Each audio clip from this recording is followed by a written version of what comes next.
Well, America's problems have become the rest of the world's problems, as usual. This time we go to Uganda, where we're getting gay folks killed.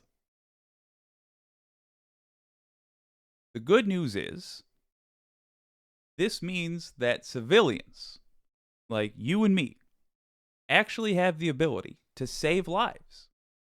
You know how they do that thing where it's like, you can save a kid in this country you've never heard of for just the price of a cup of coffee a month. It's sort of like that, except what you do is write one email to your representative. And what you accomplish is redeeming an entire country, the honor of a whole country. That's pretty neat. Now, if you're not from the United States, if you're watching this stream from elsewhere, first of all, hi. Second of all, these folks exist in one form or another in just about every country. Look for your version of it. There are hate watch groups. Look up anti-gay hate watch groups and you will find these folks. Let's have a gander.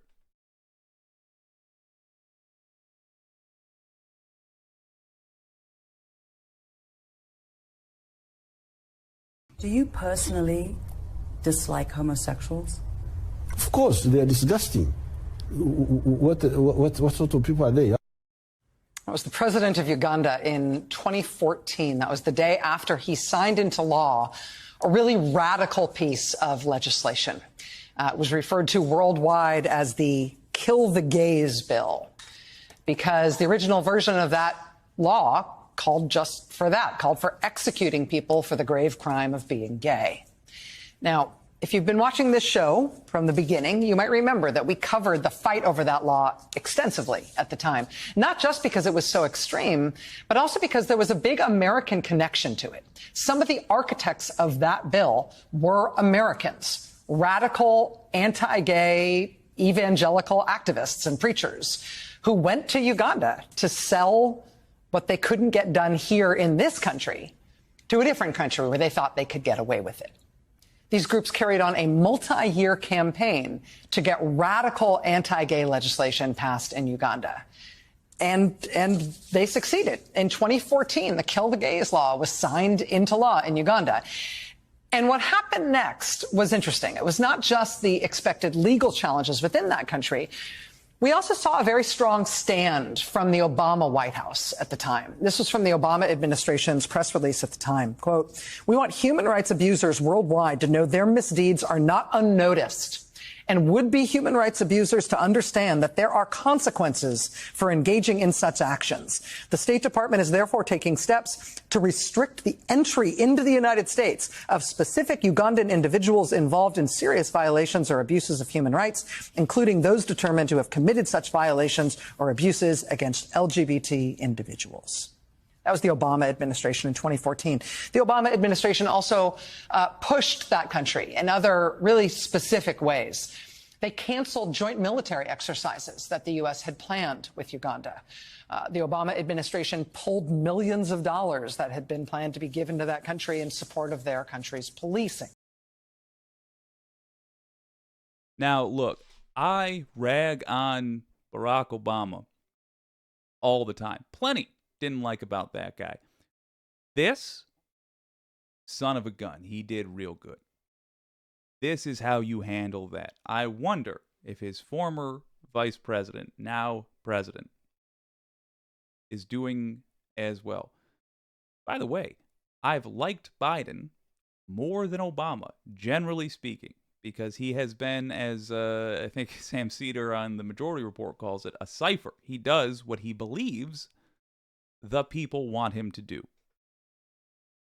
Let's see if that holds in this, if he understands what we want him to do. The U.S. at the time had planned to open a national public health institute in Uganda. Instead, the Obama administration withdrew the millions of dollars it had planned for that endeavor and moved the entire institute to another country instead. The Obama White House used all these powers at its disposal. And it seems to have made a difference. I mean, those efforts were not the only reason that Uganda's anti-gay law fell apart in 2014, but it fell apart. The law was challenged in court there in Uganda by human rights activists and civil rights groups, by MPs and academics and journalists. It was eventually struck down by Ugandan courts on technical grounds. But the big shove on this issue from the United States, by all accounts, made a difference. Now in 2023, it's back. It's worse in some ways.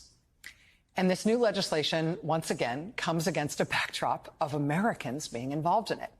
Once again, a backdrop of U.S. anti-gay evangelical groups pouring resources into advocating for this anti-gay agenda in Uganda. And now that same Ugandan president, the one who said he thinks gay people are disgusting, he has now signed into law an even harsher piece of legislation than what was passed in 2014. This new bill imposes, yes, the death penalty for what they call aggravated homosexuality. Life in prison for anybody engaging in gay sex. This new law makes it illegal to even advocate for LGBTQ people to have rights. Even advocacy. Look, if we don't laugh, we gotta cry. Aggravated homosexuality. What makes it aggravated homosexuality? Damn it, that guy had six-pack abs. Aggravated homosexuality. Ridiculous. And hey, I'll credit where it's due for these rat bastards. At least they're coming out and saying it. They just want to kill the gays. Jesus Christ. So, let's find out who's behind this. Of gay rights carries a penalty of 20 years in prison. If you are LGBTQ, you are living in Uganda right now, it is an understatement to say the situation on the ground there is terrifying. Lots of people are fleeing the country. Other people have not left their homes since the legislation was signed into law for fear they will be targeted either by the government or by mob justice. So it's happening again. This time it's worse. The minor nitpick, but one I want to make because I do think it has a cumulative effect. When we say mob justice in modern talk, it's meant to be taken as a bad thing. You have to understand a lot of folks need things spelled out crystal clear. That's a lynch mob. Call them lynch mobs. Call it anything. But don't call it anything with the word justice in it. Because you will for sure have insane right-wingers over here saying, I like street justice. Having no idea what they're really saying. Or knowing exactly what they're really saying and trying to get away with saying it by using unclear language. So, minor nitpick, but that's more for us going forward. I'm not blaming Rachel Maddow for trying her damnedest to talk about a very real thing. Here's a question for us. Is there an American government response that could be helpful here in the way that the U.S. response, that strong response, was helpful in 2014? Yes, I can answer that. How much of a special responsibility does the U.S. have in fixing things, given the role of certain Americans in cultivating this stuff over there? Full. But also, does the U.S. have a special opportunity as a country, not just a responsibility to do it, but an opportunity to help? Given that we've done it before. I mean, so far the Biden administration has talked about measures, is considering measures that very much track exactly with what the Obama White House did the last time around when this was in the headlines in 2013 and 2014. The question is whether or not 10 years down the road that's enough. Whether the U.S. could be doing something else or pushing even more aggressively. Everything that can be done must be done. Just to be clear, this isn't a thing where it's like, well, we've got to still trade grain with Uganda. Otherwise, no. If we're giving help, aid to Uganda in any way, it's got to stop. I know that's brutal. That sucks. People who did not necessarily make this happen are going to suffer. No more. Our kindness is taken advantage of. Decent people have had their kindness taken advantage of constantly. Lawful people have their kindness taken advantage of. Anything. We have to sanction the hell out of Uganda. This is a genocide. We don't support genocide. We need to be clear about that. It's shocking and depressing that it's necessary to say that in 2023. But we don't support genocide. Because the Ugandan government obviously knew what to expect from us. They saw it 10 years ago. They went ahead and did it anyway this time, in full anticipation of what we would do. So can the U.S. response be amped up to account for that? For how much more danger people are at, particularly since we are part of the problem for how we got into this mess in the first place. Where do we go from here? The Deja News moment.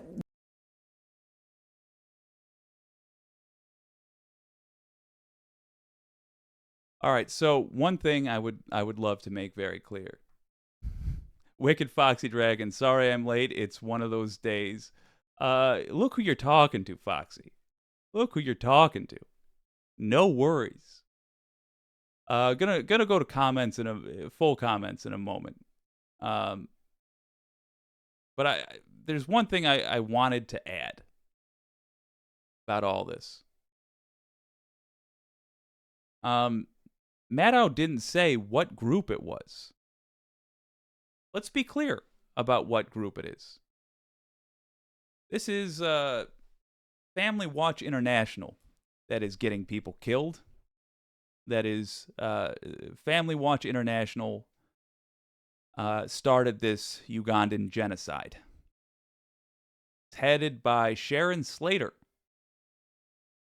She's a Mormon. Would be irrelevant what her religion is, except that she uses that Mormonism as her excuse. Her reasoning is that she says, in her opinion, her uneducated, hateful opinion, that she's doing a net good because homosexuality is so bad. What kind of sex do you prefer? Do you like to get choked a little bit? Don't let Sharon Slater find out. She might try to get you killed for your own good.